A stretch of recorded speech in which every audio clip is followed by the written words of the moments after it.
and we're joined by Magic assistant coach Nate Tibbetts, kind enough to join us. And Coach, I got to know right off the top, you've got two daughters, right? You've got two lovely daughters here in Central Florida. What have you guys gotten into, and have you made the trek to Disney, Coach? Well, they're 3.5. So we're holding off on Disney here a little bit. We're going to have a lot of visitors from South Dakota this winter, and so they are going to get plenty of Disney. And so, yeah, the most exciting thing probably for them is they started school on Tuesday for the first time pre-K. Yeah, they're going 2 times a week, and they're pretty fired up about that.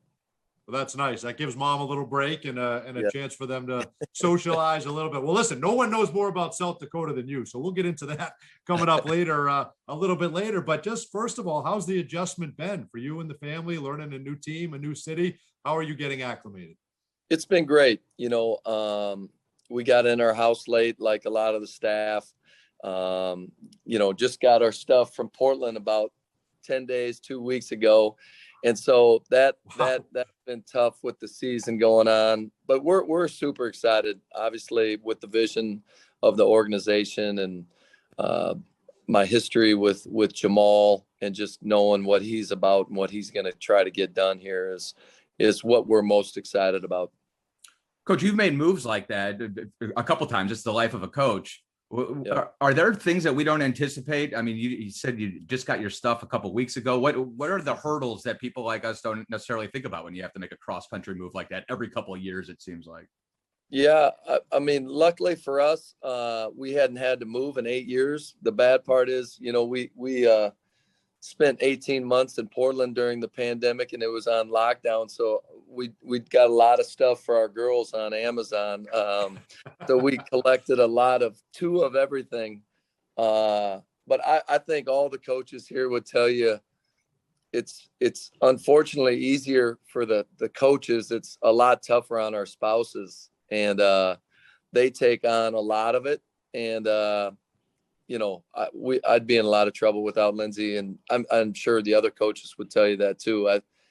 They're probably more excited to get settled than we are. We're running off and playing games, and they're having to deal with getting the cable hooked up and just everything that most people have to deal with. But we don't.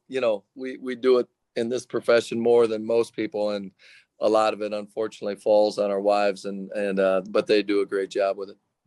Well, you mentioned it. You were in Portland for 8 years, and I tell you what, Portland's a great town, and it's a great food town, craft beer, like whatever you're into out there in Portland. They got a saying that says "Keep Portland weird," and there's some of that too. What are your thoughts? How do you summarize your experience 8 years in Portland?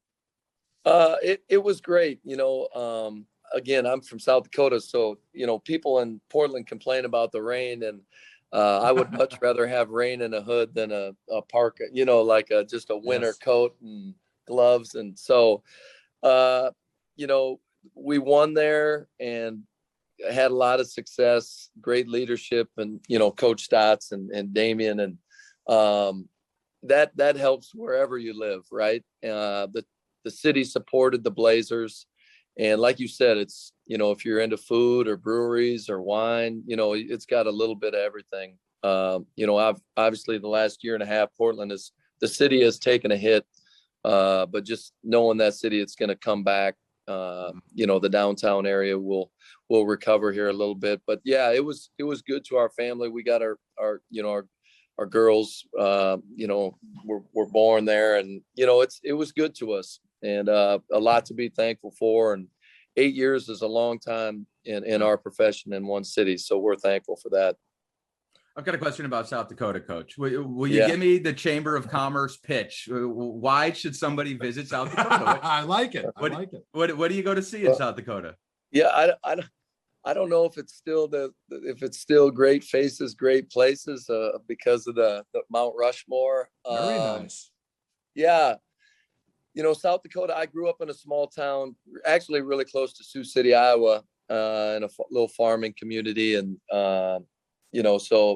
small classroom sizes, and both my parents were teachers. And when I was a junior, we moved to the big city of Sioux Falls, which probably had 150,000, and that was quite a move for us. But most of my family is there now. My wife and I have a lake house or cabin in the middle of the state, so we try to get back as much as we can. It's kind of it is home for both of us, and yeah, just good people. A lot of cornfields and bean fields, but it's a special place for us.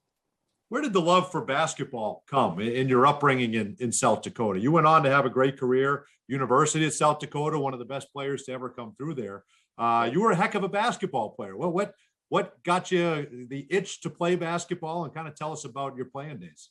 Yeah, I'm a coach's kid. My dad was a high school girls coach, and we didn't do a lot of summer vacations. We did a lot of summer basketball camps. And like I said, growing up in that small town, Jefferson, South Dakota, literally right out our back door was the gym. And so I was the oldest. My dad was kind of always like my idol, role model. My younger brother and him probably butted heads more. I was probably more the pleaser. And I was always the point guard, the facilitator, and I knew I wanted to coach. I didn't know at what level. And in 1986, my dad became the head coach of the University of South Dakota women's team. And so we stayed in the small town that we were in, and my dad would drive 30, 35 minutes every day to coach the team. But I was, it was like he was there from when I was like 9 to 13. And he just got to the point where he was tired recruiting and watching other kids play and kind of missing my stuff and my brothers. So he actually went back and started coaching high school again. And after that, I had kind of fallen in love with the University of South Dakota. Their head coach at the time, Dave Boots, was there when I was a young kid, and they had always had good point guards there. And there was no Division I programs in South Dakota at that time. And it was just kind of a dream of mine to play at South Dakota. You know, I don't know a lot of people that probably say that, but at that time, I was a huge Bulls fan, and they were red and black, and then the Coyotes were red and black. So it was kind of like a dream for me to eventually play there. And obviously when I was there, we had a lot of success. I had some great teammates and won 3 conference titles, and you know, it was a lot of fun. I wouldn't change anything about it. The red and black jerseys, things are so simple when you're younger, right? It's just give me the color scheme. Coach, did you know at that age, like 9 to 13, that you would end up being a coach? Was it always sort of, you figured this is where you're going to end up, either playing in the NBA or coaching in the NBA? Well, no, I there was not any NBA associated with it. I thought I'd be a high school or college coach in South Dakota. I didn't know, you know, if it'd be men's or women's. And I was just always, you know, as a point guard, a leader, coach's kid. You know, I could take the heat from the coaches and understand why it was coming my way. And I knew I wanted to coach, and I didn't know. I mean, obviously I was hoping it was basketball, but it could have been football or track or whatever. It's kind of what I just grew up doing. And, you know, I wanted to do it the rest of my life. You know, it's interesting. You get your big break, an assistant at the University of Sioux Falls. You know, you played at South Dakota, but you're coaching at Sioux Falls. What did that teach you, and it kind of, what did you learn, and what do you appreciate about your time there?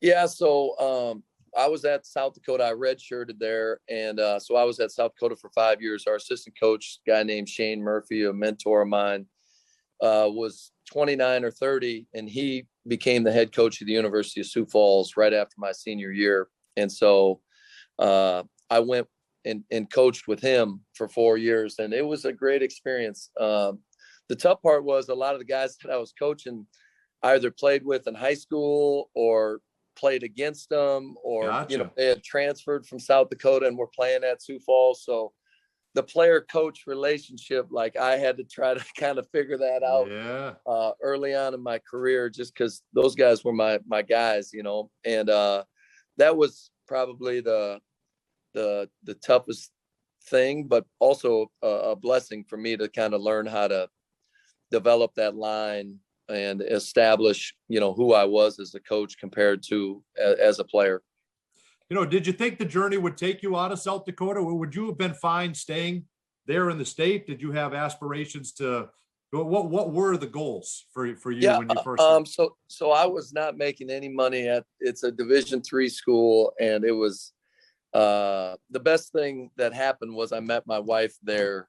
She was a grad assistant, and and so that was a plus. But on the side, like, I started to do basketball workouts. I had always grown up in the gym and believed in player development, but I kind of started doing basketball workouts for kids just to make money because I wasn't making coaching at the college, and started getting more and more kids. And I was going to do a basketball academy, try to build a gym. I was thinking I was a businessman, and the more I got into it and trying to get silent investors, and I just had a lot of sleepless nights.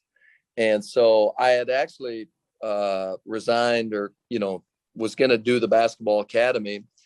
And luckily, like 2 or 3 different buildings we tried to buy, it didn't fall through. It didn't come through. So that, like, November, the Sioux Falls Skyforce happened to be practicing in my dad's high school gym, and the head coach was Dave Yeager, and Dave's brother and I played against each other at Mankato. And my dad was like, "Hey, Dave, if you're ever looking for somebody to help, like, Nate's looking for something. I don't know if this basketball academy thing's going to take off or not." And that was like the big break, getting involved with the Skyforce. And that first year they were in the CBA. So when you hear, basketball historians talk about the CBA, I get to claim that I'm an old CBA guy. I only got it for 1 year. But then everything kind of started moving forward for me. It was the next year when they joined the GLeague, and that was just kind of got things going, and me kind of seeing big picture that the NBA may be an opportunity. So I've got a lot to be thankful for. The guys in Sioux Falls, Mike Heineman, the ownership there, they still own the team, Sioux Falls people, and they gave me a great opportunity. And pretty wild. Isn't that funny, though? Because I think about that in the context of my career, Coach. A plan that you had that did not come to fruition basically was one of the best things that ever happened to you. Oh, no question. Yeah, I look at my wife. I'm like, man, I'd be trying to clean the bathroom or like plow the parking lot. If we owned that gym, that probably would have failed for sure by that.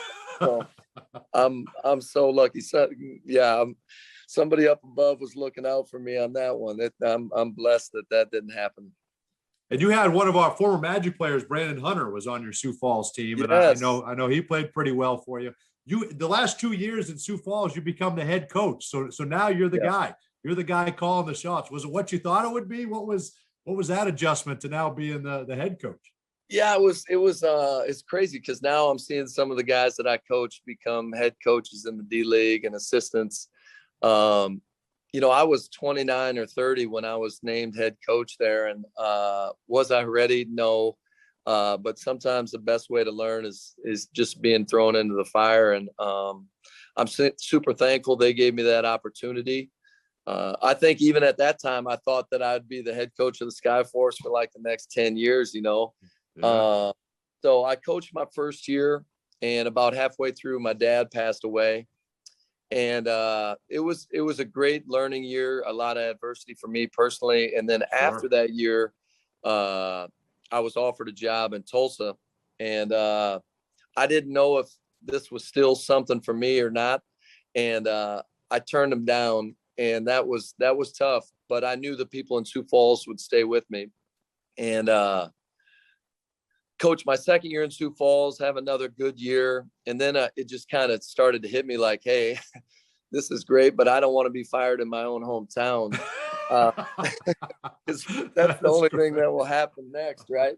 And so luckily, Oklahoma City and Tulsa came back after me turning them down the next year, and had a great conversation with Scott Brooks, who had just taken over, mid-season the year before. And I looked at Lindsey and I said, I think we got to do this. And that it got me around a lot of NBA people on a day-to-day basis, which I had never really done.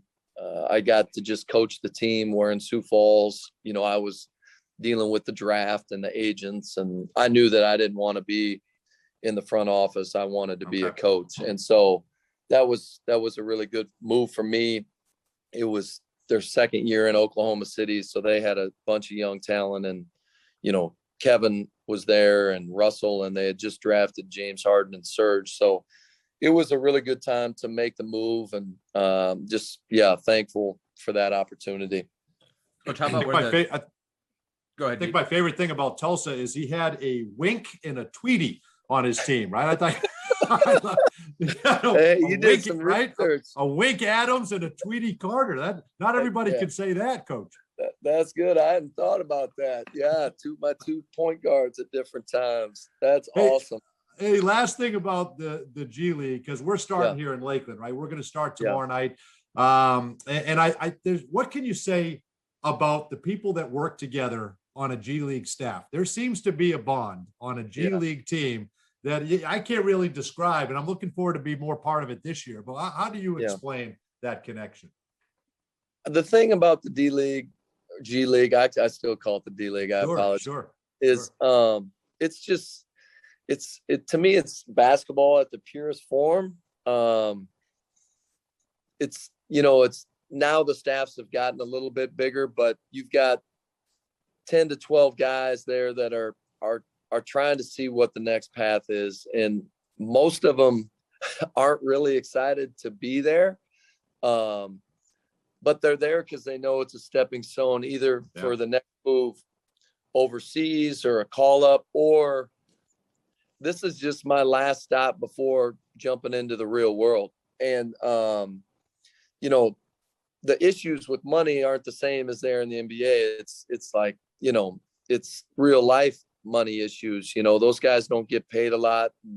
There's issues that they can't get back to because of financially. But it's a lot of fun because, it's not the media attention. It's not, you're doing it for the love of it, and those guys are grinding it. And, you just really pull for those guys. And I'm thankful of my 6 years in the minors, because as a coach, you deal with a lot of stuff, guys getting called up, guys leaving overseas.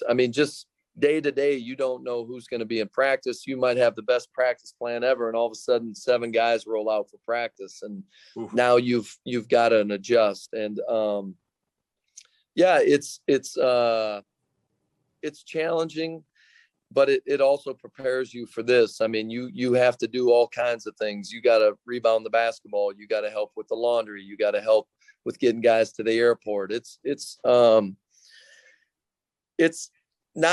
built. It's not for everyone. I could see where people that are in the NBA and then go to the D League or G League, they struggle with it because it's different. But the guys that go through the G League and eventually make it to the NBA, they've got a lot of appreciation for what they went through to get where they are. Well said. I was just going to ask one more thing about the G League, Coach. How much has it changed since you were there? It's almost completely different now, isn't it? There's just so many more resources. Yeah, when I was in Sioux Falls, we were owned by the Sioux Falls Skyforce and the Heineman family, right? We didn't have the backing of an NBA team, and like I said, it was myself and myself and my assistant that would do the draft. And now I look at the staffs that Lakeland has, or the Oklahoma City Blue, and they've got a strength coach and an equipment guy and a trainer and an assistant and 2 video guys. And it's pretty impressive. They're giving the players resources to be successful. And it's changed quite a bit. I think the money has gone up a little bit, not enough, if you ask me, for the players. But yeah, I think I saw 3 or 4 Lakeland guys here at our game last night, which is cool. Like the hardest thing and the best thing about the D League and G League is you think you're really close to the NBA, and then the next day you wake up and it's like you're a million miles away, right? I mean, right. Interesting. Balance where you feel like you're close, but you're really not that close. And so just trying to balance that in your mind and your approach, it's an interesting deal. I could see waking up many mornings in Erie and thinking I'm not very close. I'm not very close. Bus rides to Bismarck, North Dakota, from Sioux Falls, thinking, what am I doing? What have I gotten myself into? Before we get to your Magic stop and touch on some of the guys that you have and get fans excited about this team, your big break in the NBA, right? Byron Scott, you're on a staff with Byron Scott in Cleveland. Just kind of tell us how you were able to make that connection and get on an NBA sideline. Yeah, so it was really weird. So I finished my second year in Tulsa. I was lucky enough because of the lockout to coach the Pan Am team. No NBA players were involved. And so Dale Osborne and Dale was my assistant in Tulsa. We got to coach the Pan Am team in Guadalajara. And so after the Pan Am games, the lockout is still on, but the D League season, G League season is going to go on. And so coach 5 games for Tulsa. It's third season, and the lockout ends, and get a call from the Cavs and say, hey, we want to fly in for an interview. Well, I got to have to get permission from the Thunder. And thankfully, they gave me that opportunity. And, I didn't know Byron at that time. He had taken over a year previously and built a staff, and there was one guy that left. And so the position was for whoever, was going to step in and replace Chris Gent. And I flew in, and I still to this day, I don't know if it was Chris Grant of the front office, he was the GM at the time, or Wes Wilcox, David Griffin, who gave him my name. And but yeah, I mean, I wouldn't be sitting here in Orlando if I wouldn't have got that job in Cleveland. And it was a fun time because the year before was a tough season. Coach Mose probably can talk about it. The year before LeBron had left, and I missed the 26 losses in a row, thankfully. Right. But when I came in, they had just drafted Kyrie and Tristan. So we were starting the rebuild. And it was a lot of fun. Byron put a great staff together. He treated people the right way. There was a lot of camaraderie between the staff. And I think Jamal was there. And we built a connection, a good working relationship. I always think we had a good relationship, but I never knew, like, hey, someday if I get hired, I'm going to hire you type deal. Yeah. But without those 2 years and seeing him work and seeing me work, 8-9 years later, we kind of come back together. So it was good. Byron did a good job. I'd never worked for a former player, and he had been a head coach 2 different times, and he had great presence in the locker room, and players respect him. We got to coach Anthony Parker. Yeah, that's right. So yeah, it was a great time. And have some lifelong friends from that staff. Coach, I'm a Cleveland native. I don't know if you can see the Browns flag up there. But how did you like Cleveland? I would think Cleveland is probably the closest to South Dakota that you got compared to Portland and Orlando. Yeah. I mean, at least the weather was somewhat similar. I always say this, Lindsay and I are from South Dakota, so we're not going to complain about cities. And we loved Cleveland, and we lived downtown, and that was pre-kids, and it's a great food city. And it's even now I'll watch the Cavs or the Browns, and it's like people love their sports there, and I respect that. I really do. And I think it's just an excuse to get out of the house, but and maybe drink cold beer, but I love that about them. You got us pegged, Coach. You got it pegged. I grew up in Boston. If I ever sat on a sideline with a Celtic, did any part of you say, oh my God, this is Byron Scott, like of those Yeah. famous Laker teams, right? Are you ever a fan at any Yeah. point So, when you're sitting? yeah, I was, I like my Magic Johnson. My dad was a Celtics fan because of Larry Bird, but I was like Michael Jordan guy. But it's weird because I wore number 4 like my whole career growing up, and that's what number Byron wore. And I don't know why I thought number 4 was cool or like the number to wear. If it could have been him or Larry Johnson. Those are like the 2 guys that like ring a bell that wore number 4. But it was surreal working, growing up watching him play. It was cool to work for him.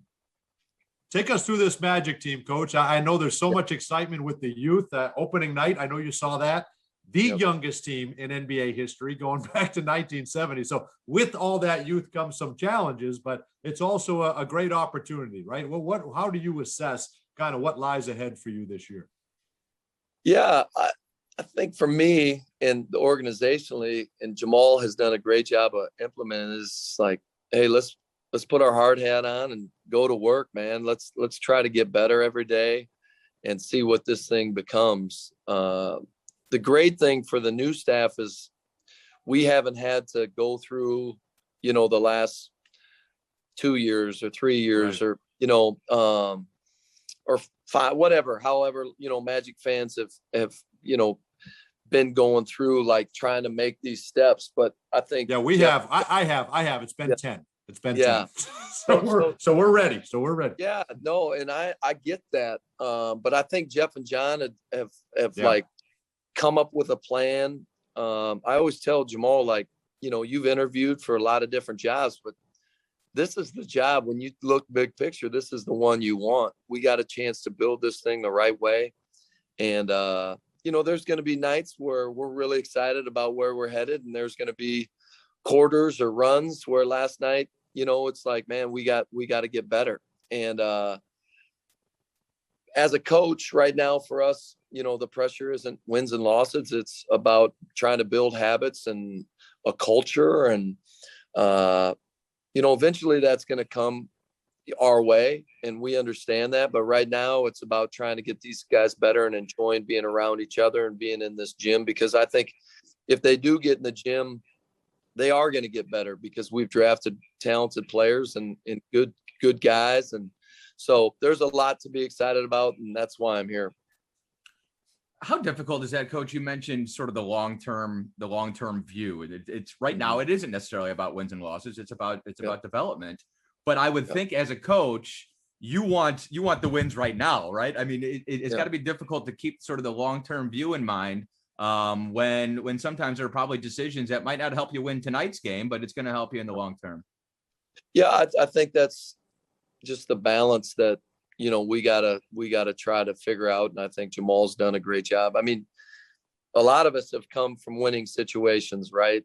Jamal in Dallas, last couple of years, they're trying to make a step. Us from Portland, Jesse in Sacramento, like they're,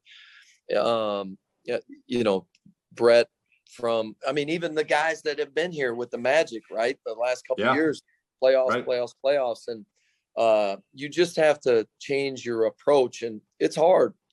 And we all have to, look at big picture and talk to one another and communicate and keep selling the message of why we're here. And, this is our journey. And it is tough at times, but we got to understand what we're doing. I think we've got a good approach.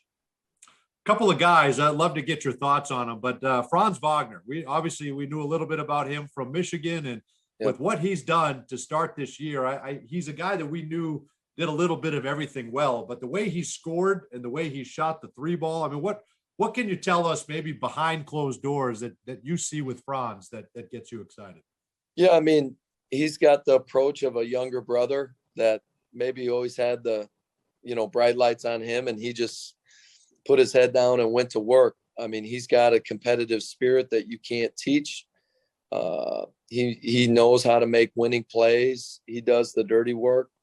I think all of us should be super excited about him. And the thing that is probably progressed quicker than all of us expected was his just confidence in his shooting. And so I'm really happy for him. And obviously for us, I mean, he's going to be a really good player for a long time because he continues to work to get better. Watching he and Jalen develop at the same time is going to be really interesting. They're obviously completely different players, but they're similar in some ways. They both think the game. You can tell for somebody that young, they're very advanced. But it's almost like you see Jalen, and he defensively, he can just wreck sets and game plans. I mean, he's just a million miles an hour. And then I think maybe offensively, we're sort of waiting for things to slow down. Maybe he does go a little too fast at times. Whereas with Franz, it's like that guy plays at his own speed, no matter what. It's just, what's it like watching the two of them develop, and how similar are they? And then how different are they as well? Well, I think they're both similar defensively. The great thing is they both love to guard. They're both competitive. They're both tough. You know, Franz has obviously had results quicker off the jump, which is great. You know, Jalen, you know, last year I think was the first year that he had played point guard full time at Gonzaga, right? And now he's playing with the ball, he's playing off the ball, and you see it like most of the time guards kind of struggle early, and as the season goes on, they'll progress. And you know, everyone's got their own journey, right? And sometimes it becomes easy for some, and then there's a struggle, and then they bounce back. Some struggle early and make the step. So yeah, I think they are different at the offensive end. The ball's in Jalen's hands more, coming off, trying to decide, am I going to shoot? Am I going to pass? And, you know, he'll get there. He's a young guy that works and wants to get better and is super talented. So we're really excited about both. And with point guards, coach, I mean, it takes years at times. I think about guys like Lowry or Conley. I mean, sometimes it's year 5 and 6 when it all sort of clicks together, right? Yeah, I was sitting with a guy from the Thunder the other day, and I said, remind me about Russell's, you know, move up. And, you know, he came off the bench his first 17 games as a rookie. I think he was backing up maybe Earl Watson. I can't remember who, but, you know, it takes some time, especially guys that, you know, were 2s and then 1s and then 1s and 2s. And, you know, the great thing about him is he's just a basketball player. Yeah. And I think as competitive as he is, he's going to figure out the size and the length. And yeah, it's just part of the process that we're going through. No question. Is it hard on some guys? He lost 1 game at Gonzaga. He won 3 state high school championships, right? I mean, the guy is not you. The guy's used to a lot of success. Can that adjustment be sometimes hard on guys at this level? Oh, for sure. Yeah, but you don't want the sting to, you know, just go away, right? I remember talking to him in Summer League. He was super down after one of the losses, and you know, it's like, hey man, unfortunately, we may lose more than we win this year. Right, you know, like there's, you know, hopefully it doesn't happen, but it may. Sure. And how you deal with that and respond, and obviously you can be disappointed and pissed off that night, but the next day we got to, you know, get back up and go to work. So yeah, there's challenges with that. You know, I'm reading some of Wendell's quotes after last night, same thing. You know, it's a progression that you got to figure out as a group, and I think we'll get there. You mentioned Wendell. How about Mo Bamba? It's somebody we have a little history with now in his 4th season. Everybody's excited he's getting the opportunity. We you know, you kind of want to see it all come together for him. What are you telling Mo, and what do you want him to continue to develop? Yeah. So my messaging to Mo probably is just compete. We got to outwork people. Obviously his talent level is there. He's getting an opportunity. And now that good people, you know, people are finally saying good things about you. Right. A lot of those people are people that were tearing you down earlier. So we talk a lot about don't eat the cheese. Don't fall for it. Yes. I introduced him to Bill Parcells. But, you know, like, make a step in your approach. What can you do differently? How can you change who you are? That type of stuff. And so, you know, I think Jamal has instilled some confidence in him, obviously opportunity. He's doing a great job protecting the rim and just learning to be a little bit more physical. And I think he's making those steps. Had he heard of Bill Parcells? Well, we got to check ourselves sometimes. These kids are so know. young. I realize he's from New York, but Parcells hasn't been Right. coaching in 20 years, it feels like. I know. I was like, all right, how about Sean Payton? Have you heard of Sean Payton? There you So, go. Yeah, it's good. It's fun talking about history with those guys. And yeah, I don't know for sure if he had heard of Bill Parcells. Yes, He's like, no. I think I've heard of that name, but Well, just so you know, I eat all the cheese. That's me all the time. just so we clear that up. Cole Anthony. I don't know if anybody could have predicted the start to the season that Cole had. He's got a different kind of confidence level, Coach. You know that. He describes himself as someone with superior confidence. But he's playing like it. He's shooting the ball well. He seems to be making better decisions. What do you like about Cole right now? I like how coachable he's been so far. He's really trying to do what we ask. Obviously, there are times where, again, same thing with Jalen. They're being put in situations to try to make a play for themselves, but also for others. And, obviously Cole is shooting it at a high clip, and, we need that. And his confidence, our guys feed off of. The thing for us as a new staff, it's hard for us to compare, what Mo had gone through, Sure.